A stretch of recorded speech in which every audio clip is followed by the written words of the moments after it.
റസൂൽ പറയുന്നു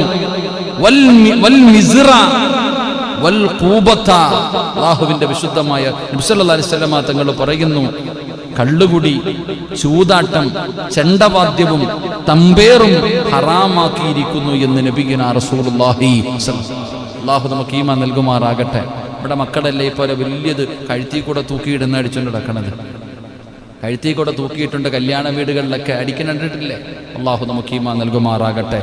എന്റെ പ്രിയപ്പെട്ടവരെ, അല്ലാഹുവിന്റെ റസൂല് പറയുകയാണ്, വൈകുന്നേരം വരെ അധ്വാനിച്ചത് അങ്ങനെ കിട്ടിയ വരുമാനത്തിൽ എന്റെ പ്രിയപ്പെട്ടവരെ ഭൂരിഭാഗവും എവിടെയാണ് മനുഷ്യനെന്ന് ചെലവാക്കുന്നത്? അല്ലാഹുവിന്റെ പ്രവാചകൻ സല്ലല്ലാഹു അലൈഹി വസല്ലമ തങ്ങൾ അവിടെ നിന്ന് പറയുകയാ, എന്റെ പ്രിയപ്പെട്ട സഹോദരങ്ങൾ, ഇങ്ങോട്ട് നോക്ക്, നിങ്ങൾ വിട്ടുപോകല്ലേ. രാവിലെ മുതൽ വൈകുന്നേരം വരെ പണി ചെയ്തു, 500, 600, 1000 രൂപ കിട്ടട്ടെ. ഈ